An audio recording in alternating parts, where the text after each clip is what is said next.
Shalom.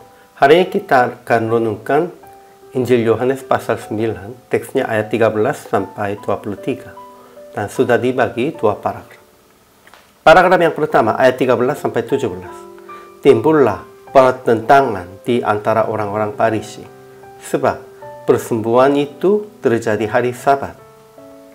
Tetapi orang yang tadinya buta berkata, ia adalah seorang nabi. Paragraf yang kedua, ayat 18 sampai 23. Orang-orang Farisi memanggil orang tuanya untuk mendengar cerita tentang hal itu, tetapi mereka hanya berkata, ia telah dewasa, tanyakanlah kepadanya sendiri. Kesimpulannya, tetangga-tetangganya membawa orang yang tadinya buta kepada orang-orang Farisi, dan ditimbulkan pertentangan di antara mereka sebab penyembuhan itu terjadi pada hari Sabat. Sebagiannya berkata, orang ini tidak datang dari Allah sebab ia tidak memelihara hari Sabat. Namun sebagiannya sarankan, bagaimanakah seorang berdosa dapat membuat mukjizat yang demikian? Jadi mereka bertanya kepada orang yang tadinya buta, apakah katamu tentang dia? Dan dia berkata, ia adalah seorang nabi. Kemudian mereka memanggil orang tuanya untuk mendengar cerita tentang hal itu. Tetapi mereka hanya berkata, ia telah dewasa, tanyakanlah kepadanya sendiri. Ajaran tentang Allahnya. Dalam teks hari ini, Yesus mengaduk tanah dan memelekkan mata orang itu pada hari Sabat. Kita bisa memahaminya hanya itu saja, tidak dijelaskan yang lain. Ajaran tentang manusianya. Pertama, ditimbul pertentangan di antara orang-orang Farisi yang bertemu orang yang tadinya buta, sebab penyembuhan itu terjadi pada hari Sabat. Sebagiannya berkata, orang ini tidak datang dari Allah sebab ia tidak memelihara hari Sabat. Namun sebagian sarankan, bagaimanakah seorang berdosa dapat membuat mukjizat yang demikian? Dan mereka tidak menerima perkataan orang yang tadinya buta dan orang tuanya juga.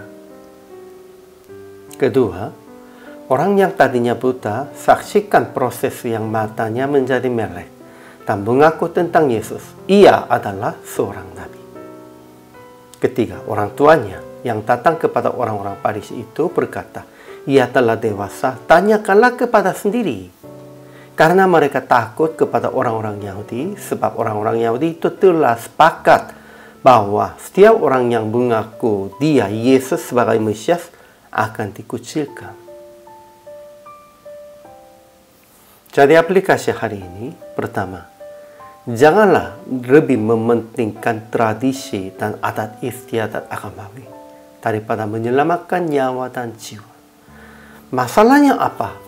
Hari Sabat pun lebih pentingnya menyelamatkan nyawa, menyelamatkan jiwa. Tetapi mereka hanya mementingkannya, tidak bekerja. Itulah berdasarkan adat istiadat mereka. Kalau kita juga begitu, itu tidak boleh. Kedua, akuilah tentang Yesus sebagai Juru Selamat dan Tuhan kita dengan hati sesungguhnya dan tak kuat, sekalipun menghadap banyak tantangan dan paksaannya. Akhirnya PR praktik hari ini, jangan memikirkan lebih dulu tradisi atau adat istiadat agamawi. Akuilah akan Yesus Juru Selamat kita dan melakukan hal-hal sesuai dengan teladannya yang tertulis dalam Alkitab. Pada waktu itu, semua adat istiadat dan semua tradisi sebagai agamawi kita bisa mengatasi dan hanya akan memberitakan Injil melalui kehidupan kita. Inilah kehidupan orang Kristen. Inilah kewajiban semua hamba Tuhan. Hari ini juga selama melayani, Tuhan Yesus memberkati.